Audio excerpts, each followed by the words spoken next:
Well, campaign's gone well, I think. We've managed to cover most of the ground.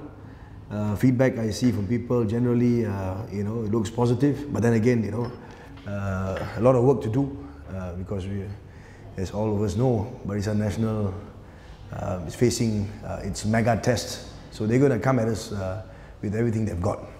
So, I don't think one can take it lightly. I would look at myself as being the underdog in this election because, I know for a fact that they are going to come at us with everything they have. The Prime Minister is coming to Puchong today.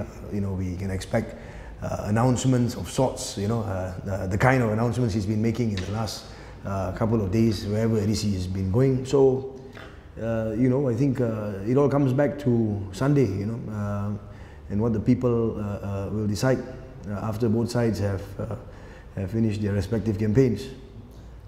What is different about this year as compared to 2008? Well, 2008, when I came to Puchong, it was the first time I stood for elections.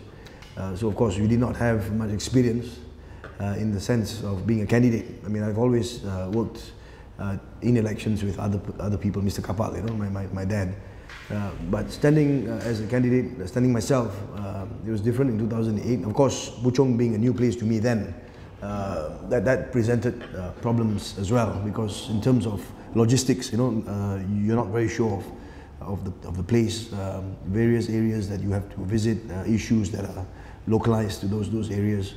But after 5 years, I've spent a lot of time in Puchong, worked the ground. So, I know a lot more people. I know the place at the back of my hand. I know those issues that are significant to areas that I visit. So it makes it a lot easier in that sense, And of course, after 5 years of being an MP, you have that experience. You know what you got to look for when you go to a particular place, and also in terms of delivery of speeches, ceramah and things like that. It comes a bit more naturally now because I've been doing it for 5 years consistently. So that's how it's changed. But what about emotions on the ground? 2008 for us was very emotive. Yeah. Do you see that? Do you feel the same kind of emotions now? I think it's even.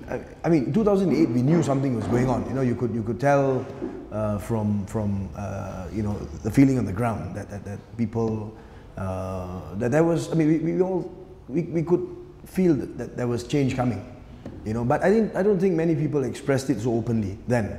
But in 2013 it's different. I think you find much more, many more people being a lot more open, coming up to you and openly saying things like Uba and that they want change. So you see a lot more people turning up at ceramahs. Ceramahs are a lot bigger. But then again, this does not necessarily mean that you will win. If it doesn't translate to votes, then that's a problem. But coming back to your question, of course, if the question is how it is on the ground, then of course I think in 2013 the response is far much better than it was in 2008. Latest figures, we've got about 107,000 people here, registered voters. About 43 to 44% are Chinese. Then you've got about 16% Indian, and then of course you've got about 40% Malays, 39-40% Malays. You also have a lot of Orang Asli here, so that's something a lot of people don't know. So you've got 2 Orang Asli settlements in Puchong, pretty large as well. So that's the racial breakup of Puchong. In terms of numbers, how much has it increased since 2008? Some 33,000 new voters. Are you concerned that amongst them there are fraudulent? Of course I'm concerned. You have, in 50 over years they registered 78,000 voters, and then in 5 years they registered 33,000 new voters. I mean, it's cause for concern, But then again, I will also say that we ourselves went on a very aggressive campaign to register new voters in the 5 years because we were prepared for them, doing it. So, at the end of the day, I think it's a combination of aggressive register voter campaigns on both sides. So also Puchong is developing very, very fast. So you got a lot of new areas where you find new people coming in, new houses. So I think if you look at places like Equine Park, for example, in 2008 there were some 5,000 voters there, but now in 2013 you have more than 20,000 registered voters there. You actually go there, you can actually see. It, in the sense that there's so many more housing areas which are now filled with people, and then it's a lot more livelier than it was in 2008, because at that point of time it was just being built. There were lots of projects there that were abandoned because developers like Talam and bust. And in the last 5 years, I myself, together with the state government, we've solved a lot of those issues. 2,000 plus houses. We've actually solved, people have actually moved in, they actually have their CFOs, 11 blocks of apartments we've solved. So, I think those are things that we also have to take into account. When you solve these problems, then, people move into their houses, they register to vote here, and so I think there you have it. I wouldn't take the Chinese vote for granted. I wouldn't say that they are all, or they're fully behind us. I think we still have to be careful. We still have to, work very hard to convince them. There are a lot of fence-sitters, the new voters, voting for the first time. And I think to these people, they've got a lot of information at their fingertips because you've got the internet nowadays. And these are the younger generation. So, you've got to work on it. You can't just take it for granted. Malay votes, I have been to, Malay areas, and I don't see there being a problem. I mean, we have 2 state constituencies in Puchong. You have Kinrara and you have Sri Sedang. Sri Sedang is large, very, very huge. There's some 70,000 registered voters just in Sri Sedang alone. And of course the majority of them are Malay. The candidate there is from PAS. Now they've done a lot of groundwork together with our Keadilan team. I have been to many ceramas, dialogues, meet the people sessions, and I think the support is very encouraging. These are a lot of these people are people that I know because I worked with them on their problems over the last 5 years. So if you ask me to give you a direct answer as to how much support we have with each individual community, I can't answer that. All I can say is that I've been working across the board. Everyone, the Chinese votes, Indian votes, Malay votes, Orang Asli, and I find that there is a lot of support, but as I said, whether this will translate into votes, we will see on Sunday. In 2008, we felt that the Indians were very, very strong together with the opposition, simply because they were riding on the wave of Indra. What is the situation with the Indians here now? Are they totally confused with the split in Indra? I think there is. I'm not sure whether they're confused, but I can still see there is a lot of support for Pakatan among the Indians in Puchong. Again, it comes down to work.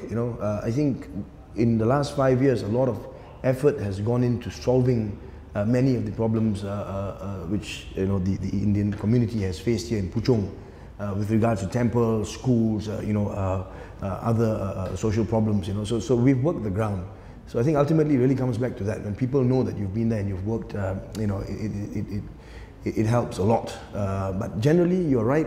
We have to also be concerned about the general swing in terms of feeling, And I think, of course, there are issues which relate to Hindrav. A lot of people, we do see a lot of support. For Pakatan still, and I think it's by and large still very encouraging. Support on the ground is very strong, very encouraging. I know for a fact that when I move around, people have said that they're happy with the Pakatan government in Selangor. So a lot of people say that they want it to remain with Pakatan. The sentiment for national change is even greater. You find the Ubah caption has caught on to almost everyone. Everywhere you go, people come up to you and they just say, "Look, we want change." So if the question is whether I agree with the Merdeka Centre's findings, I should think so. I think that we are looking towards victory. But then again, as I said, we should not take anything for granted. never lay your guns down. You got to fight right till the end, the last 100 meters, and we've got to press on and give it all we've got, because they are going to come at us very strong, and we've got to be prepared for them. Yeah.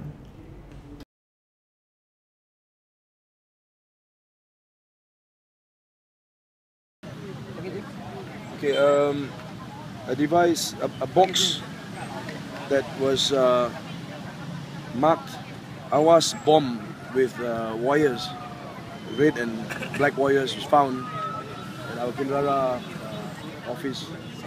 So the police have come and the bomb squad is on its way. In the meanwhile, of course, we have evacuated the office, and we've also asked that all our other offices in Puchong be evacuated to be checked. So this is the status for now. What time did they find the bomb, and who found it? 5 o'clock. And who discovered the package? Who discovered it? My security guard. So just every hour they go for rounding. So then they go for crocking. When they walk there, they see nothing there. Then they come for the second crocking. They see a package there. So then they realize something is fishy. They go near and they see a wire there. They quickly inform me.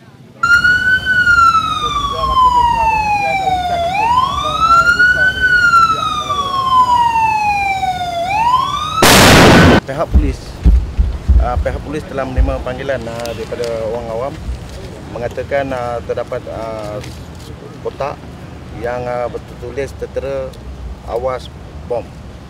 So ini merupakan kali kedua pada ini hari di kawasan Sedang kita menemui kotak yang menulis Awas bom. Okay. So kotak ini ditinggalkan di tingkat 2 di pejabat DAP. So kita dapati tidak ada sebarang lain perkataan yang ditulis. Kotak adalah kotak helmet bersaiz satu helmet yang dimasukkan ke dalam kotak tersebut lah. Dalam bungkusan ada apa tuan? Seperti yang tadi, iaitu tin, menggunakan tin biskut. So tempat IPD Sedang 2 berlaku. So dia punya MO ataupun dia punya kotak tu adalah sama. Ada paku dalam botol tu kan? Itu kita tak. Konten dia? Itu tak, kita tak sebut. Kita tak sebut. Okay. Kita dengar 2 letupan tuan. Kenapa ada 2 bom ke? Pertama, letupan yang pertama kita nak musnahkan. So kita pergi detect balik, masih belum that's why we go on the second strike. Second untuk diletupkan. Untuk letupan sepenuhnya. Yang satu lagi tempat tu kat mana tuan? Di Seri Kembangan 7, SK7. Pejabat DAP juga ke? No, it's not pejabat DAP. That one tepi jalan besar. Itu cerita dia seorang peniaga itik panggang. Itik panggang. So dia pagi nak operate dia punya bisnes. So tiba-tiba dia lihat satu kotak Awas bom. So tapi beliau ni berani, dia mengalihkan kotak ni ke satu tempat lebih kurang dalam 10 meter lah. So itu pun kita telah lupuskan.